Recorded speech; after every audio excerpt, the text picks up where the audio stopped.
এই যে ছোট্ট জিনিসটা দেখতে পাচ্ছেন একটা রেগুলার এইচডি কার্ড সাইজের, বাট এটা কিন্তু একটা এসএসডি। এটা হচ্ছে লেক্সারের প্লে এক্স।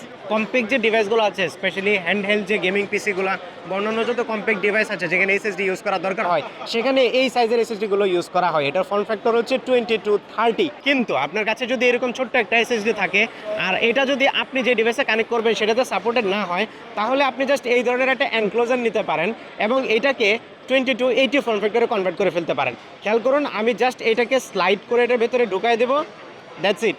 এখন এটা একটা 2280 ফর্ম ফ্যাক্টরের M.2 এসএসডি হয়ে গিয়েছে এবং লেক্সারের এই ইনোভেশনটা আমার কাছে খুবই ভালো লেগেছে।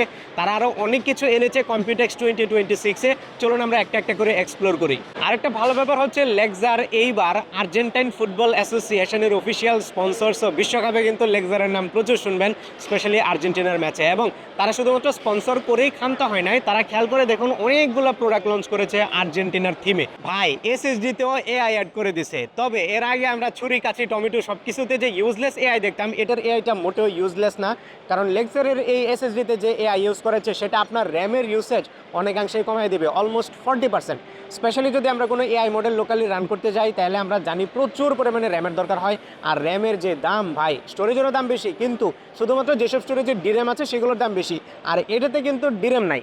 ডিরেম না থাকার পরেও এআই ইউজ করে এটা অনেক ভালো পারফর্ম করতে পারে, কারণ এইটার উপরে একটা সফটওয়্যার লেয়ার আছে যেটার নাম হচ্ছে ইন্টেলিজেন্ট শিডিউলিং। সো এই ইন্টেলিজেন্ট শিডিউলিংটা এই এসএসডির যে কন্ট্রোলার আছে সেটার উপর ইনস্টল করা থাকবে এবং এটা খুব ইন্টেলিজেন্টলি ডেটা ম্যানেজ করবে, যার ফলে কোনো ধরনের ডিরেম ছাড়াই আপনার র্যামের কাজ অর্ধেকাংশে কমায় দেবে এই এসএসডিটা। কারণ এটা খুব ফাস্ট এবং স্মার্টলি ডেটা ফিড করবে, যার ফলে লোকাল এআই মডেল রান করা থেকে শুরু করে ফাস্ট র্যামের যে কাজগুলো আছে সেগুলো এই এসএসডি নিজে হ্যান্ডেল করতে পারবে।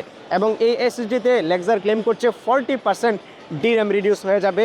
সো নিঃসন্দেহে এটা খুবই বোল্ড একটা ক্লেম। এটা যদি দেশে আসে তাহলে আমরা টেস্ট করে অবশ্যই জানাবো। যদিও এখনও পর্যন্ত এটা জাস্ট তারা লঞ্চ করেছে, এখনও পর্যন্ত গ্লোবালি ছড়ায় নাই। যখন ছড়াবে তখন এটা টেস্ট রেজাল্টটাও আমরা আপনাদেরকে জানাই দেবো। লেক্সারের এই এসএসডিগুলো আসুস সহ অন্যান্য যত মিনি পিসি ম্যানুফ্যাকচারার আছে তারা ব্যবহার করবে বলে অলরেডি কনফার্ম করা হয়ে গিয়েছে। পাশাপাশি আরেকটা ইন্টারেস্টিং জিনিস আপনাদেরকে দেখাই। আমার হাতে দেখতে পাচ্ছেন ছোট্ট একটা এসএসডি স্টিক আছে। এইটা হচ্ছে লেক্সারের এআই গ্রেড স্টিক এবং এইটা এই ধরনের মিনি পিসিতে একটা স্লট থাকবে ফিউচারে, যেটাতে আপনি খুব ইজিলি ইনসার্ট করে ফেলতে পারবেন নর্মাল মেমোরি কার্ডের মতো। মানে এটা একটা রিমুভেবল মেমোরি কার্ড স্লট বলতে পারেন। সো আপনি স্টোরেজ আপডেট করতে পারবেন, নতুন স্টোরেজ অ্যাড করতে পারবেন এবং এটাকে খুলে নিয়ে অন্য ডিভাইসে লাগাতে পারবেন। আমার লেক্সার ব্র্যান্ডটা ব্যক্তিগতভাবে অনেক পছন্দ। আমি নিজেও লেক্সারের এসএসডি এবং লেক্সারের মেমোরি কার্ড ইউজ করে থাকি।